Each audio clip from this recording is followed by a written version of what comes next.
Hi minasang, konnichiwa, malo rin des. Yo wa, suyobe desu ne. Kaya naman, samahan niyo ako ngayon as a day in my life as a college student.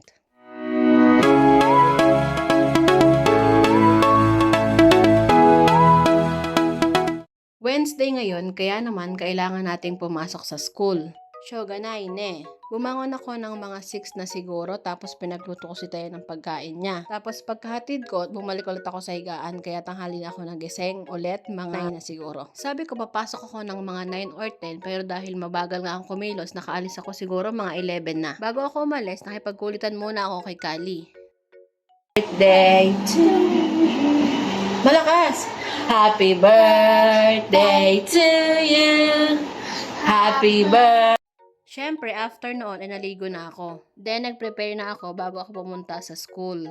Siguro mga 1 hour. Charis! Siyempre naman, kilay is life. Di na talaga yan mawawala. At siyempre, wala ka na talaga magagawa dyan. Part na yan ng ating personality. Diba? Kapag ka nga Wednesday ay intrams namin sa school. So, meaning wala kaming klase. At ang gagawin lang namin ay umattend kami sa group at mag-participate kung saan mang corresponding group kami nabibilang. Ganon. Simula nga nung pasukan ay mga 5 times lang ako umattend sa group tuwing Wednesday, I guess. Kaya naman nung bumalik ako sa group, sinabihan ako ng advisor ko na ang dami ko na raw bayarin, ganun. Kaya naman, binayaran ko na yung atraso ko. Kasi ayoko naman na kung kailan clearance, saka ako magbabayad or maghahagilap na kung saan ako kukuha ng pambayad sa mga atraso ko, diba? Kasi nga po, napag-usapan noong first day of meeting sa group na magbabayad na or magbibigay na ng penalty yung mga student na hindi uma-attend ng meeting or ng pasok tuwing Wednesday nga.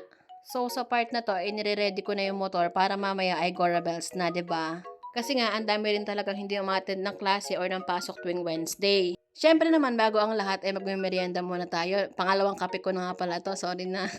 Tapos, umorder ako ng puto bongbong kay Ate Luz. Favorite ko kasi yun eh. Layo ako umorder sa kanya pag may binibenta siya. Thank you, Ate Luz! Siyempre, bago ang lahat, ay kakain muna tayo. Hindi tayo pwedeng pumunta sa school na wala tayong bala. Ganyan, di ba? Diyan, minasang itadakimasu. Feeling ko, na-stress din talaga yung mga teachers tsaka yung faculty. Kaya siguro napagkasundoan nila na kailangan magkaroon ng penalty para syempre doon sa mga student na hindi pumapasok. Syempre, di ba, unfair naman doon sa mga pumapasok tuwing Wednesday. Hay, grabe, ang bagal talagang kumilos. Anong oras pa kaya talaga ako makakaalis sa bahay?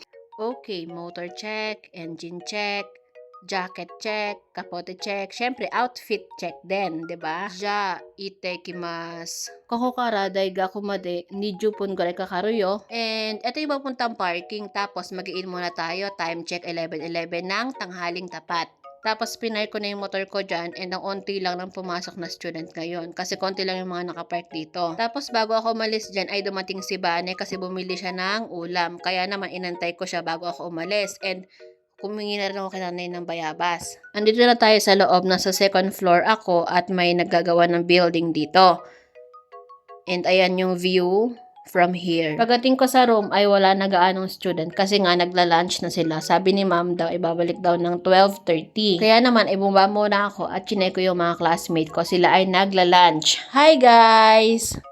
Masarap yarn. Sabi ko na nga ba, kaya pumasok ako para makipagchikahan lang sa mga classmate ko. Uy, hindi ha. After niya na umakyat na rin kami lahat kasi nga pinatawag na rin kami sa aming corresponding na groups. Sa loob ng room ay naglaro kami. Ang una namin naging laro ay yung general knowledge kung saan kami ay ginroup ni ma'am sa 4 groups. Sorry wa, omoshiroi desu ne. Tapos yung mga boys ay naglaro ng basketball sa baba. Time check, 4:10 PM uwi na. Pagka-uwi ko nga ay nagpunta kami ni Thea sa bayan kasi nagpalaminate kami ng ID para sa laban niya ulit bukas and nagmerienda kami doon sa may isawan. Ja minasang mite ko rin mata ne.